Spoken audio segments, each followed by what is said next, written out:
Welcome to the Security by Default podcast, the podcast where firewalls are hot, passwords are long and strong, and cybercriminals are probably listening to. I'm your host, Joseph Carson, ethical hacker, security nerd, and the guy who reads the terms and conditions so you don't have to. Each episode will break down the weird, wild world of cybersecurity, minus the jargon, and plus a few laughs.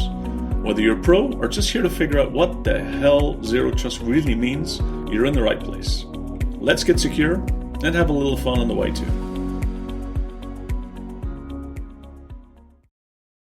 It's awesome to be here with you again for another exciting, fun conversation with amazing and awesome people who really do everything they can to make the world a safer place online. I've known this person for many, many years. I always enjoy meeting him at different conferences around the world, and mostly in the US. So it's where we typically get to meet up. So Terence, welcome to the podcast. And it's so awesome to have you on. If you want to give the audience a little bit of background about yourself, how you get into the industry, and what you get up to these days. Sure. Thank you, Joe. Appreciate the invite and happy to join you. Man, I've been in, cybersecurity and IT for 7 years or so. You'll appreciate this. My first computer was a Commodore 64. Ooh, awesome. I'm dating myself right now. But, at an early age, man, I just had that inkling to tinker, man. I used to take my toys apart, put them back together.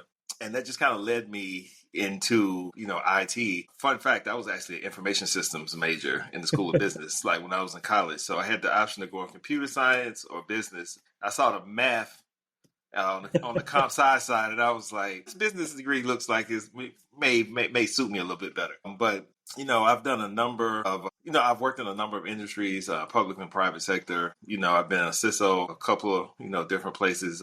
I've been a privacy officer for a small stint.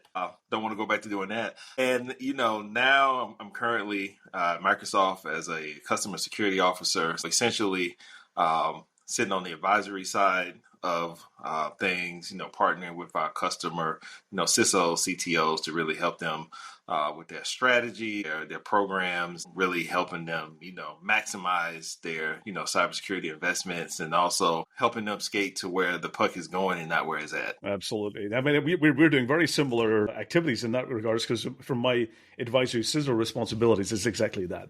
And I really enjoy it because I get to go and talk to different CISOs and really listen about what's their challenges, what problems, what technologies they're looking to solve those.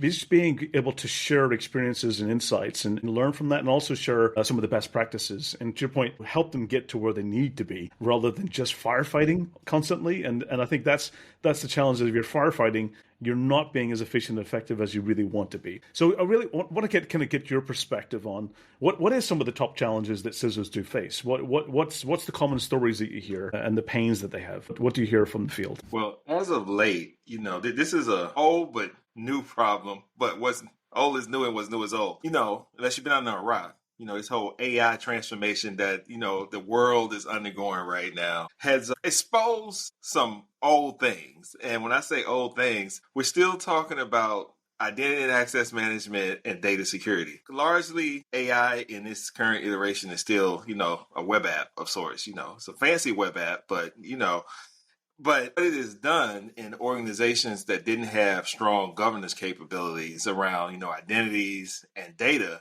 it is sort of accelerated the need to double down on identity and access management and data security. So I would say next to ransomware, data security is top of mind probably in every conversation I have on, from inventorying your data, classifying your data. This is 25 plus years, we're still talking about DLP technology and strategies. And it was one of those things where, especially large organizations, did, about 40% of it. And it was like, But now with AI and the ability for these tools to reason over large amounts of data in a small amount of time, it hasn't given access to end users that they didn't already have. But what it's done is highlighted the access that they have to things that they didn't know they had access to. And that gets interesting really quick. So you start thinking about HR data or maybe IP. So, the data security, privacy, all that. And then,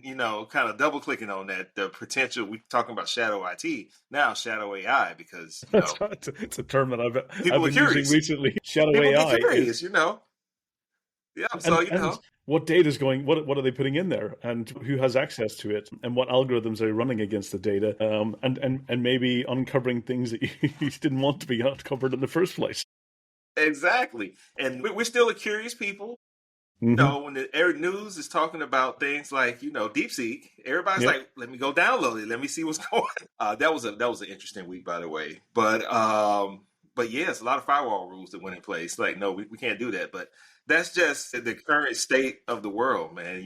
People are curious, and data has not been properly, even from things that we shouldn't hold on to. We started talking about data retention. Now people are going back. It's like, what? Why do we have 20-year-old financial data that we didn't need to keep beyond the regulatory requirement? So data, man, it's all a data problem. It's interesting because recently I did an interview and a discussion with IT Brew, and they were talking about the chief data officer. In some places they've got the digital officer, and it's really that person who's looking at, one is what are we regulatory required from a data perspective, and also how can we maximize the monetization of the data that they have as well. And then you look at, even one of the things I saw in the past year, we talk about how attackers are using AI to compromise and to, the one thing I find them using it the most on, two specific areas. One is improving the efficiencies of phishing campaigns and social engineering, but also accelerating the understanding about what data they've stolen. So they can actually analyze it. They can analyze it sometimes in minutes now and really understand about what's the value of that data, where's the credentials, what,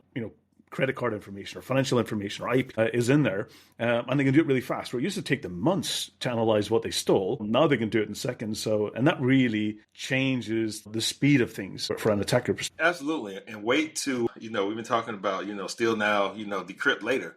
Wait to quantum really becomes an attacker tool, and now they can pair quantum decryption with these large language models to reason them and over the data that they've already taken. So it's a bold new world that we're living in when it comes to the velocity and the speed of the attacks, as you mentioned, which makes it that more important for CISOs to actually bring AI into their security stack, because you're going to have to combat AI with AI. That's the only feasible path forward. Absolutely. I had a fun episode last year with Miko, and we talked about the battle of algorithms. It really comes down to who has the best AI algorithm and agents, and also who has the most, let's say, accurate and clean data, because that's what makes a difference. You can run as much algorithms as you want, but if the quality of your data is poor, you'll have hallucinations. Yep.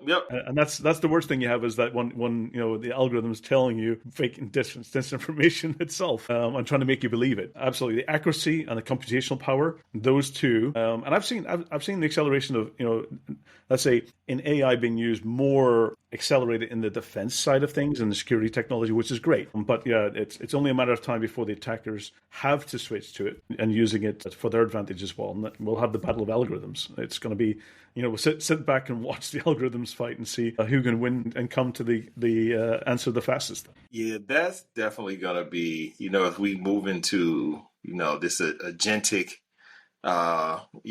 development of AI, and, thinking about, a security analyst having, a fleet of agents that are acting on, his or her behalf against the attacker's agents that are acting.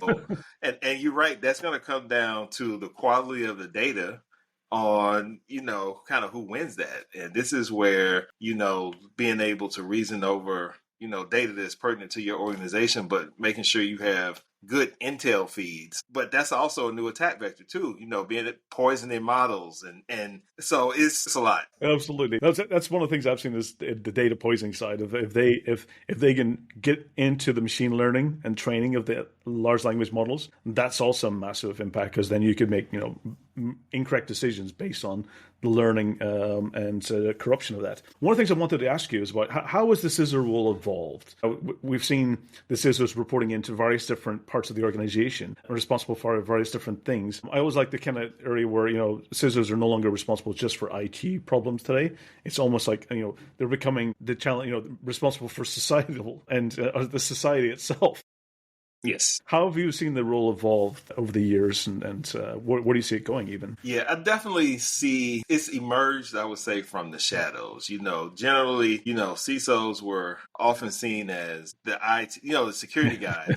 But also, don't go talk to them because they're going to tell you no for everything you ask, right? So I think in the current threat landscape, CISOs have really been elevated to the risk manager for the business, which is what the role really is. The CISO can't determine, to accept or, transfer risk personally, but it's acting on behalf of the business. So it's a boardroom level role now for most, especially Fortune 500 roles, but there's still a lot of work to do. Not everybody's there, but I think the conversations are being had, and now the need, especially with the velocity attacks, ransomware attacks are still increasing year over year. With AI, I think the CISO kind of got left behind a little bit because the IT side of the house was like, we need to develop, we need to deploy AI this, AI that. And the CISO was asking the right questions like, hey, what data are we going to allow to go in? What models are we going to use? Do we have an AI standard to govern the use the policies of it? And kind of, the rest of the business is like, I don't know, isn't that your job? So it's been interesting. It's like we threw security by design out the window for AI, and we did. And let's figure it out later. Let's accelerate as quick as we possibly can, and we'll do the same as what we did with all the other problems that we had in the past. Is we'll add security at the end, and it's one of those things we have to understand the risks. To your point, that is the role. But I think the important part is the CISO now is not to say no. It's to say, how do we do this without putting the organization at risk? Absolutely. And I used to always say, the CISO or the office of the CISO is not the, know department, NO, but the know department, KNOW. Yes. Most CISOs actually want to be helpful. They want to enable you to do your job, but they want to make sure you're doing it securely to reduce risk across the enterprise. And sometimes that gets lost in translation because, for example, developers just want to develop and, push code as fast as they possible. And sometimes we haven't done ourselves any favors because sometimes we do introduce some friction. But I think as a whole, we've gotten better at integrating. You mentioned secure by design and integrating security into the pipelines, into the deployments, and catching things early on so a lot of rework isn't done. And same thing with AI. You just have to catch it early and put the controls in place to protect, the business, depending on the data. If you're like thinking about health data because it's a one-way street. Once data goes into, especially if it's a hosted LLM, it's gone. It's out there. It's literally out of your control, and that's one of the things. Are you still in control of that data or not? And that's the concern. In the AI model itself, is it being anonymized before it gets actually put through the algorithm? And that was so you tipped on a kind of point that I was wanting to ask you as well. How is governance and compliance and regulations really help, prioritizing CISO's responsibilities? Are they kind of forcing them to do certain things, or is it, are they just kind of, is it also just part of the responsibility in regards to other things as well? Blanket answer, I would say yes. As you know, Europe usually leads in these type of things. So you think about, the AI Act and really, putting guardrails in place for the usage of AI. So for large multinational companies that, have people in disparate locations, i.e., the EU, yes, absolutely. In the US, we're still trying to figure that out. It's ebbing and flowing, but we're trying to figure that out. But again, it's getting a handle on the data is still, the first thing. You mentioned, the chief data officer, and really leaning and partnering with them to get an understanding of what type of data the organization has, and really putting guardrails on what data, the LLMs, these chatbots can actually access and use is like ground zero, because you don't want to overexpose data that you can't get back. And then that gets expensive when you start thinking about, some of these fines for, exposing personal data. And, think about GDPR, the right to, remove yourself. How does that work with an LLM? How does that work once it's gone? So that's what goes back into anonymizing it before it goes in. Right. That was the key. Same as blockchain, because if you put personal data on blockchain, you can't get it out. It becomes permanent. For me, absolutely. One of the things I kind of learned when I was talking to a lot of CISOs as well is that they're trying to prioritize things, and I think you kind of touched on a lot of it. The top of their list is this data security posture management. They want to know the data risk that they've got. And then the second one is the access, which kind of falls into whether it being human identities, non-human identities, resources, and then and then you go down to the next level, which is the infrastructure, security management side of things. Is that where is this all hosted? Is it still traditional on-premise? Is it, on my edge devices and my employees and contractors across the world? And then moving down a layer, application security as well. Is that what apps have I deployed? And I think, that's where I'm saying that the different prioritizations that CISOs are looking at. Is that along the lines what you've seen from the conversations that you've had as well? Yeah, absolutely. When Apple rolled out Apple Intelligence, that was a CISO, board conversation for some organizations, because the leadership wanted to get an understanding of what on-device meant and what access these on-device, models sort of had access to. And, I had conversations with CISOs that, sort of blocked that update until they got comfortable with, the technology. And, there were some hard pivots back to company-owned devices. We've largely been living in a, post-COVID BYOD type of, world. These chat apps and these LLMs have sort of, brought that conversation full circle, because every employee your edge device is your phone or your tablet. And if, what level of management can you put on a personal device when it comes to AI? That's the other thing as well. So I've always talked about this evolution. We started with, the bring your own device, 10 plus years ago. And then it moved into, the bring your own office, because everyone's working from home, now it's their printers, it's their networks, and, whatever else Wi-Fi access that they've configured from home. It's that bring your own office. And then we'll move into that, bring your own identity, where people will just, whatever identity they have tied to, they'll actually be bringing that as well. And the next thing will be bring your own agent, your AI agent, which has already been trained on my personality. And it's going to continue that way. And that means that organizations, they're all in the business of not, let's say, provisioning, but it's about, let's say, connecting those users, what they're bringing to their organization. So it all becomes access controls and access policies and insights. But it's going to be an interesting, to your point, the moment you've went so far, I've seen organizations pull a little bit back, saying, because I can only control those devices to a certain point. And I need to have a little bit more control. So it's almost like, you've got that hybrid model. For certain employees, you might say, that's fine, but your access is limited to these policies. But for others who might have sensitive access, you might go a bit further and actually say, you have to use this. Or even third-party contractors must have, use certain devices as well. Absolutely. It's a bold new world, man. It's just, the pace of innovation is so fast right now. What was true yesterday, might not be true today. And it's great to be alive at this time to see the transformation. But it's like, man, how do I keep up? I mean, we were talking, the years that, you were talking about your first computer was a Commodore 64.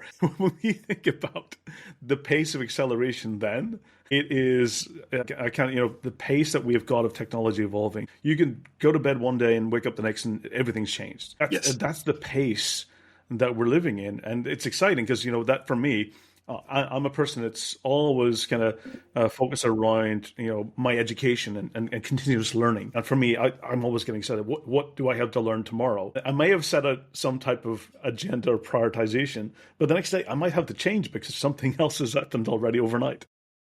So Yep. what do you kind of, how does CISOs deal with this? What's the best way for them to prioritize and to plan for the future when we're in this such a fast paced industry today? Oh, that's a great question, man. And this is where one of those old is new and fundamentals, man. We as an industry sometimes don't do the fundamentals well. To getting to the And what I base. mean, we get into the basics, the identity and access management, the network segmentation, the data security. And, that's under the umbrella of zero trust. I always advise, let's go back to the basics because we can't really master advanced concepts Hmm. if you haven't done, the foundational things. A doctor can't do surgery if he hadn't been to medical school. I mean, at least he won't be successful at it. He can try, So he but could he'll probably try. make a lot of mistakes along the way.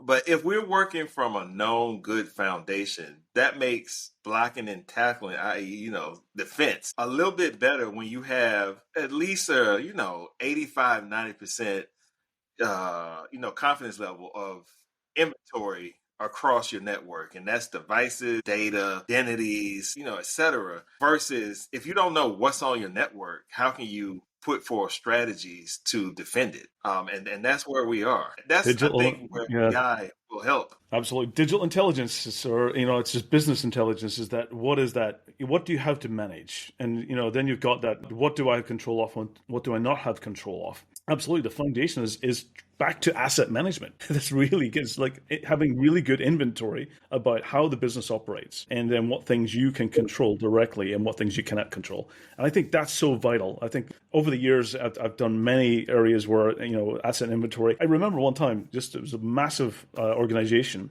And they came and said, we need, licenses for 120,000 machines. We're like, are you sure? Like, we're like, look at our spreadsheet. It's got 120,000 line items. And I'm like, are you really sure? Let's go and do a real time active, like, just scan on the network. And it's like basically going, just finding out what IPs are out there, what's connected, what's coming back.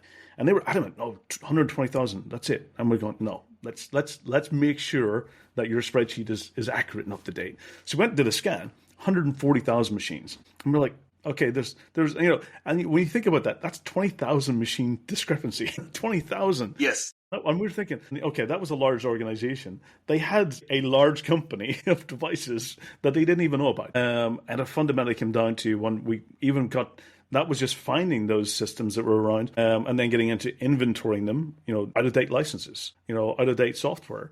They hadn't had a virus scan in sometimes years. And what had happened was it was after doing an investigation, as people were getting new devices, the old device was not being properly, their unprovisioning didn't exist. It meant that all of a sudden, the employee moved that machine a little bit to the left and the new shiny one went in, but that one still existed so that they can access old applications that was not supported in the new version, old data that only worked in certain file formats and versions, or that it worked outside the security mechanism so they can actually browse certain sites that had, that could be accessed from the new machine. So it was really that kind of fundamental that on provision just didn't exist. And I went through the energy cost, the power saving actually funded the entire program.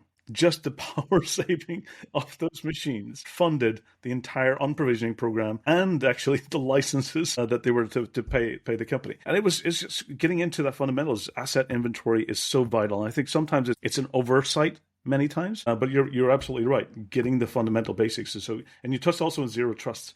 I will say that when you go down that path of zero trust, I always say that sometimes organizations, they also have to make sure they invest equally in zero friction. It's getting that balance right because Yep. zero trust is a very security heavy focus, but you also have to make sure that you have that balance of zero friction because at the end of the day, you want people to enjoy security. It should be a metric that we should all be measured on is how do we get people to enjoy what we do? Because in many cases, it used to be in the past, as you mentioned, we were the people that said no, and then they're always like, don't ask them because they'll always say no. And that's where we got shadow IT. And, today we now have shadow AI. But absolutely, we had to be the ones that they want to come to and ask for advice. And as you mentioned, with the people of knowledge when it comes to digital kind of services. Absolutely. I believe we can absolutely make security fun when you and I actually worked together, this our security awareness program, was gamified. People actually looked forward, to those episodes coming. But I actually I really think enjoyed those rather than this very, like false acting people. It's like, right, right, I right. more enjoyed the cartoon. I enjoyed watching cartoons that brought reality and, and the fictional characters. That was fun versus some of the styles that you get, which is like, the really bad acting Yep, the of bad corporate acting. of corporate security awareness. And so there's light and day between those. But I think, some of the, we talk about frictionless security. I think some of the best security from an end user experience is security they don't even know is there. Absolutely. It's the They best one. just interact with it in their normal flow, but it doesn't stop them. It just complements what they're doing. Those gentle nudges like, hey, you're sharing this externally. You sure? Yeah. Because this is labeled like internal confidential. It's not obtrusive. It's just like trust but verify. It's like, Yeah. you sure you want to send Yeah. this? And things like that versus, constant interruptions or making people jump through 3 or 4 hoops. And all that doesn't make an organization more secure. It just teaches the employees how to bring in shadow IT and AI to get around the guardrails that you put. Those random devices that pop up on your network. It's like, what's that? I don't know what that is. Yeah. They brought in their home computer now because you made it too hard for them to use their company issued one. And their mobile hotspot. It's connected to the network and it's filtering everything out, bypassing your firewalls. Pretty But much.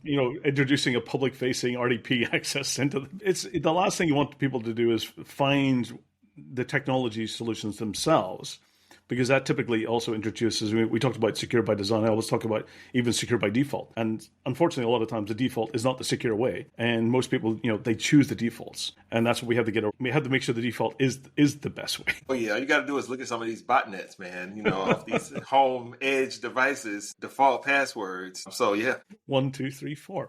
many cases, or 0, 0, 0, 0. It's from an attacker's perspective. It's a couple of guesses, and and they're in, and that's what we have to move away from. You think? What do you see this role going for CISOs? What's your insights for the future of the role itself, and how do you think it's going to evolve? I think it's going to get more ingrained on the risk side of businesses because it's already there now. But as if we look at the amount of data that organizations are producing, humans are producing, that agents and AI is reasoning over, it's going to get more into the data governance, the business risks. You said digital intelligence. I like that. Chief Digital Intelligence Officer. But everything has connectivity now, and every business is going to, have some sort of AI systems, agents. I think one of the things that would keep me up at night if I were a sitting CISO as we move into agents, and how is that really going to be secured? Because now you have a digital asset that can take actions with certain authorizations, just like a human can. So how are you going to govern that and the proliferation of that across an enterprise? And then on the attacker, side of that, they just, and ransomware as a service. Now these affiliates are just going to sell agents. Like, hey, take my fleet of agents to go do bad things. So the defense capabilities are going to have to we're going to have to be predictive, I would say, in where we think attacks are going to go based off the specific organization's assets. And that's where, we start looking at things like exposure management and graph APIs and looking at the entity relationships of assets within the organizations to find choke points or potential, catastrophic failure potentials based off of the exploit of a single, entity or asset. So I think the bot agent perspective is going to be interesting on how we put security guardrails around those, similar to what we have in place for humans. But as they become more autonomous, that gets interesting. Absolutely. In my mind, it's like, will the bots try to get around guardrails to do things? And that comes back to poisoning. If you poison a model that has an agent deployed, so that brings us full circle to the whole Skynet discussion. That's where that goes. If the agents decide to go, okay, we're going to take things into their own hands because these humans are stopping us from doing our job. Right. Right. It becomes a shadow agent that can have a whole new world as a result. For me, I completely agree. I think I remember doing research many, many years ago where I was looking at the difference between human accounts and the non-human or machine accounts they refer to as Gartner. At that time, I think it was maybe about almost 10 years ago, it was like 5 to 1. That's literally, for every human that you had an account in the Active Directory or your directory services, there was maybe 5 non-human accounts. I'm looking at the Gartner research from last year. They had it up to 40. So now it's for every one human, it's up to 40. And that's just going to accelerate as we have different agents for different things. And to your point, my concern is that right now, at the moment, a lot of those agents are, let's say, they're assistant agents. They help humans make decisions. But the moment they actually turn it off and say, okay, fully autonomous, which then becomes kinetic-based agents, is that, will they stick to the algorithm that you've set? Or Right. will they create their own? Right. Right. It's like, I think I know better. So let me try Yeah. this. And so that's going to be interesting. I mean, I'm as excited about that as I am like, ooh. I've been, at the beginning of this whole kind of, innovation I've seen, I was like, because I've been watching this for quite a few years now. And I've been, I was pessimistic at the beginning, but I'm hopeful. I'm hopeful that humankind will do the right thing. And Right. that Right. we will have, maybe the emergency, I remember what the CIO of the Estonian government said, we need that power off button more than ever that we actually, Yes. need today. The moment we start having the no power off button, that's when we have to start getting worried. Absolutely. Yes, we all need one of those. I need one of those in my basement right now. So, Terence, how do you stay up to date? Where's the resources you go to? How do you stay informed? So how do you stay educated? Do you have any mentors in the industry? What's the things that you go to keep learning? Oh man, that's a great question. There are a number of podcasts. Obviously, this one, you know, It's host of, up there in the in the must listen. but the CyberWires, popular. When I Dave go, Bittner's yes, awesome. yes, Dave is great. He's amazing. Also, the CISO series podcast. I've been a Yeah. long time listener. David Sparks and David that Spark crew. is one of. I always enjoy listening to David Spark and his view and way of he's a very good entertainer and way of simplifying and explaining things. So awesome person. Yep, and the typical, bleeping computer, dark reading. But I try to network with my peers, as well. And you mentioned, mentors. I have a couple that really have impacted my career. Devin Bryan being one. He's been a couple of different places in his career, but phenomenal leader. Also, Sean Coughlin, actually CISO at PayPal right now. But both of those gentlemen kind of took me under their wings, early on, and just helped me out. And of course, Joe, I'll be remiss. It's bi-directional.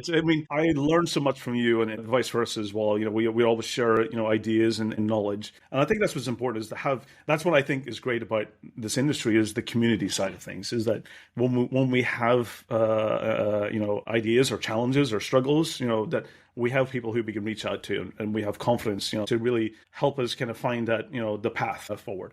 And you also Absolutely. have, you share a lot of knowledge as well through your newsletter. How can people connect with you or subscribe to the newsletter so they can stay up to date in what you share? Sure. Thanks for that. So you can, I have a couple of different entryways into that. You can go to the cyberdeacon.com to sign up for that or terencedjackson.com. Either or, so kind of different audiences for both, for those two outlets. But man, I just try to share good news each and every day and share something that people can learn from because we're all, perpetual learners in this industry. If you stop learning, you're done. Yeah, it used to be if you didn't learn something in 5 years, you'd be already kind of, because that was that cycle, the RFP cycle was maybe 3 to 5 years. New software, new hardware replaced. No, it's like, it's containers. It's just like the moment the new containers, things change very, very rapidly. So absolutely. What's the best way? If people do have questions and they want to reach out to you, what's the best way to connect with you? On LinkedIn. I think we can put my LinkedIn, a URL in the chat. But yeah, just find me, follow me Absolutely. on LinkedIn. I do respond. Sometimes it gets overwhelming, but I do eventually make it back around to everybody that reaches out. Likewise as well. I have this, lots of requests comes in and people asking, and absolutely, we do our best to go through all the messages and try to respond accordingly. We'll make sure that we put the links in the show notes as well so people can find them easily. Terence, this has been awesome. I've been really it's a privilege to know you and to be able to learn from you and to see your career growing, and it's always fantastic what you're doing in the security industry and the communities. Many thanks for the awesome work that you do in making the world a safer place. And for the audience, tune in every 2 weeks for the podcast. You'll definitely be educated. You'll get latest news, trends, and some ideas to really help you take your journey and career to the next level, and also to help your organization stay safe and reduce the risk, as well as also, bringing valuable lessons to your family as well, because at the end, security isn't just an IT and business problem. It's a society problem that we all have to do, and to make sure that, our social sphere is protected as well and staying safe. So Terence, awesome. Any last words of wisdom that you want to share with the audience before we close up? The same that I share pretty much everywhere. Focus on the basics. Basics matter. Have a good fundamentals in place, a good foundation to kind of get started. Yes. It's been awesome. Stay safe, everyone. Take care. Until the next time, thank you and goodbye. Well, that's a wrap on this episode of the Security by Default podcast, where the only thing we leave unpatched is our sense of humor. I've been your host, Joseph Carson, reminding you to update your software and rotate your passwords. Subscribe, share, and review the podcast. And please stay safe, stay weird, and we'll catch you next time.